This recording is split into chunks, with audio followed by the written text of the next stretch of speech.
Hello and good morning from where you're listening from. It's my hope and prayer God has kept you in good health and faith. Today I'll be reading through various scriptures to give you clear examples as portrayed by kings. Today's topic is called Off Topic and is part 5 of the series Sin is Sin. I will look into kings' characters as in 1 Kings 16 and also other characters of King Amaziah, Azariah, Hezekiah, Joachim. I choose First Kings 16 because it portrays better the result of kings who transgressed and caused Israel to sin. You see, while Jesus was rebuking the Pharisees once in regards of the keeping of the law and beating their chest, saying, "We are not like our forefathers who killed prophets," Jesus rebukes them by saying, "They're even worse than them because they have realized they are not going to heaven and they're creating barriers to those that are trying to." You see? He tells them their punishment will be greater, for the blood of the prophets will be required from them. I connected this with the situation where Jesus had healed a blind man and the Pharisees summoned him, calling the man a sinner from birth, though they needed proof and called the man's parents. The parents couldn't attest that yes, it was a miracle as to how their son is able to see, because they were afraid to be locked out of the temple. And so they say, "He's grown up, he can speak for himself." With this, I saw confusion in that shepherds were the one to guide, and here they are the ones misleading. And so with a kind of leadership like this, believe you me, there is no progress, because there is no respect but rather fear. You don't respect the one in authority but rather fear him. There's a difference in that. In 1 Kings chapter 16, there are several kings mentioned, from Baasha, Ela, Zimri, Omri, to the last being Ahab, who is now out of control. All these were kings. All these kings were wicked men and made Israel to sin by worshipping other gods, and the implication was tragic to Israel, but more tragic to them as heads. King Baasha, for instance, because of his wickedness, we are told in chapter 16 verses 3 to 4 of First Kings of the outcome because of his sin. It says, "Dogs will eat his family, household, and birds." To me, that's not to die honorably as a king. There are various more examples of kings who acted wickedly and made the nation to be punished, like Jehoiakim, who was king during the days of prophet Jeremiah, and Jeremiah sends message through his scribe Baruch, warning him of what was awaiting him if he does not humble himself.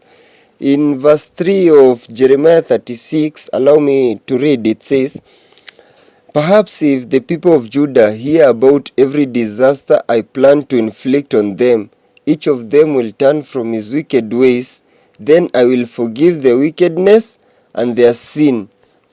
You see, this message was for everyone, but addressed to the king.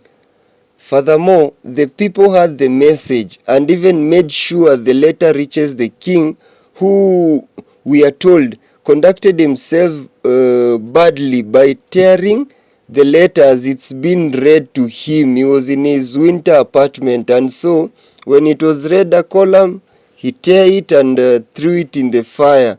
You see, he was acting wickedly, you see, and it trickled down to everyone being punished, and he being punished more. As you read later on, he gets captured and Jehoiachin sorry for the names, replaces him when King Nebuchadnezzar invaded Judah.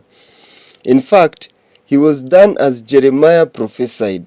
He was bound by bronze shackles and taken to captivity in Babylon.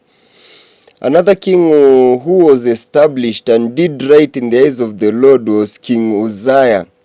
And God indeed gave him victories, but power went into his head, and exalted himself in playing the role of a priest, and went into the temple to burn incense, a job that was meant for priests, and that arouses God's wrath upon him, as we read in 2 Chronicles 26:19 to 21.